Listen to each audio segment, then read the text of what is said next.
Alors, je vais vous parler de mon roman L'effritement de Pierre-Louis Houston aux éditions EDBH, les éditions de Bonheur. C'est un éditeur strasbourgeois. Alors, pour vous mettre dans le bain, je vais commencer tout de suite par vous lire un petit passage d'une minute. C'est une parenthèse dans le temps, un retour en arrière, à l'époque du Covid.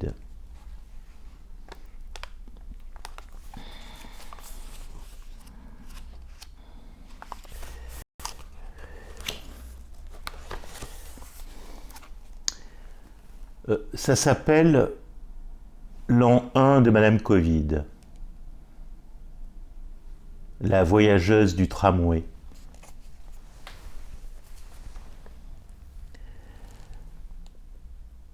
Elle se déplaçait tous les jours, 2 fois par jour. Elle avait divisé sa journée en 2 parties. Le voyage du matin et celui de l'après-midi. Elle n'avait que faire des autorisations papier.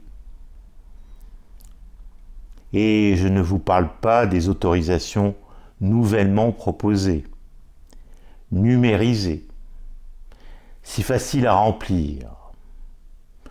Un plaisir sarcastique de jouer sur son téléphone portable pour mieux oublier les interdits rédhibitoires. Un nouveau bonbon proposé en 06 portable, mais d'un goût amer, en totalitaire temporaire qu'il lisait.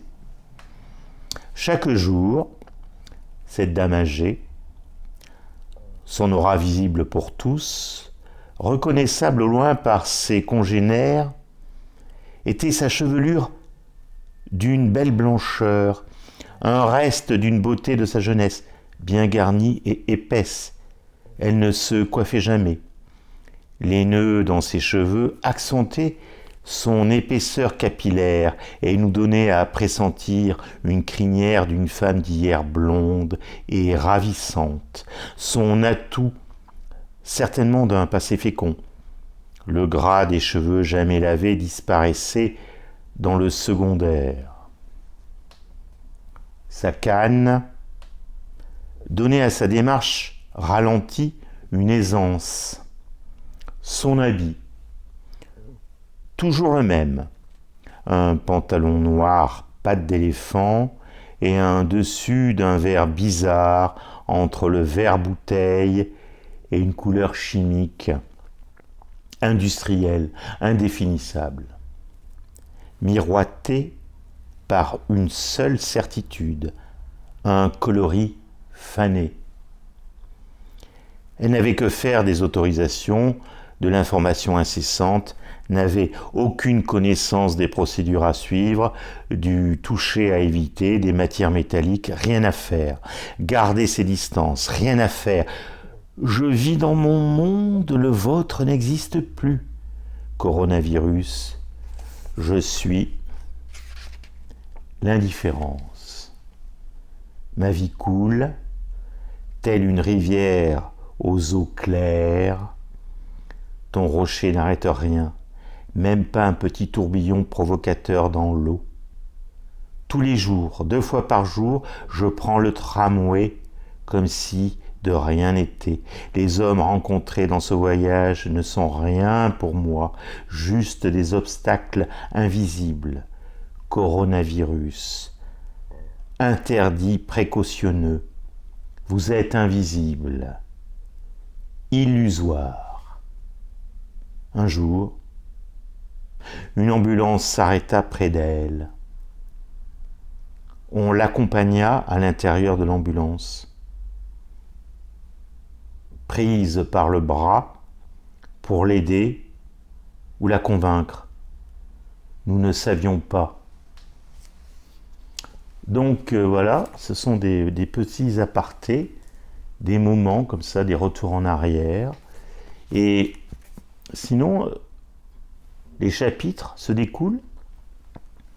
C'est un homme qui marche. Un homme qui marche, qui ne fait que marcher chaque jour, chaque semaine, chaque mois, toute l'année, il marche. La société, quelque part, lui a permis d'être ce qu'il est. Il est un homme qui marche et qui contemple les choses. Il contemple, il regarde, il observe, il se fascine pour les mouvements des êtres humains, pour les paysages, pour l'architecture, parce qu'en fait, il vit dans une mégapole universelle, une mégapole que vous pouvez rencontrer sur toute la planète. Hein. Voilà. Donc ça, c'est un aparté, il y en a plusieurs entre les chapitres. De temps en temps, vous avez un aparté comme ça. Alors, l'homme qui marche et qui contemple. Alors, je cherche mon petit guide 3. Voilà. Alors, par exemple, il y a un chapitre, l'obsession de ce chapitre, c'est l'architecture. Un regard sur l'espace urbain, l'architecture urbaine. Et donc, c'est un regard un peu oppressant. Un paysage dégueulis, vomi, qui essaie d'absorber le corps de cet homme, de cette marche. Je vais vous lire un extrait. J'essaie de ne pas regarder ce paysage mangeur de consommateurs.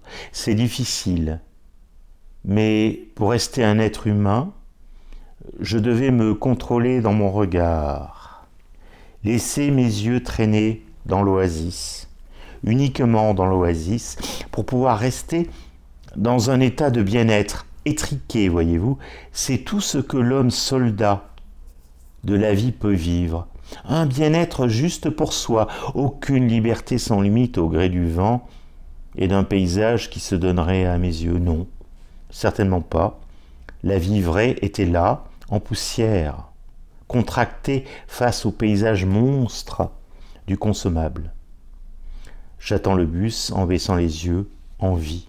Enfin, le voici, l'autobus s'arrête juste à mon niveau, avec la porte vitrée du bus côté chauffeur, l'entrée habituelle dans un autocar. Et là, ce fut le miracle. Je ne vois que cela, rien que cela. C'est étrange comme impression, mais elle est juste, presque une aura contemporaine, un éblouissement dans cette ville artificielle où nous décrochons de la nature, l'achat monde si imprégné en nous. Nous devons faire des efforts toujours pour rattraper la terre glaise, le symbole d'un réel qui se cache. Je le vois bien. Son visage, ses mains sur le volant, il était presque si net qu'il s'imposait. Je ne vois rien d'autre, enfin, un visage. En face de moi, un homme qui respire. La planète bleue était l'abri de l'homme. Je pris une grande respiration de bonheur, un instant miracle, une fraction de seconde. Je suis dans le monde normal d'entre les hommes. Je suis rentré dans le bus L6, satisfait, le temps d'une bouffée bien méritée. Voilà, donc c'est l'homme qui marche, l'être humain, qui vit dans un cauchemar architectural et qui est heureux de retrouver des êtres humains dans un petit confinement qui est un bus. Donc c'est un peu le noyau de ce chapitre. Mais il y a quelques chapitres, je ne sais plus combien il y en a, chacun évoque un sujet différent, totalement différent, dans un univers différent, et toujours dans cette idée, cette ligne constructrice de l'homme qui marche, qui contemple les choses, qui croise des événements, des mouvements humains, des vies humaines, des respirations, des accidents humains, des bonheurs et des malheurs humains.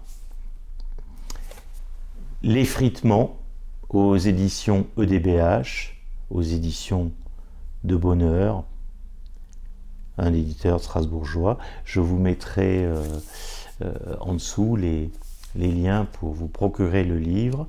Vous pouvez aussi le trouver en librairie, bien entendu. Le commander en tout cas. Merci pour votre écoute et bonne lecture. L'effritement aux éditions EDBH. Merci.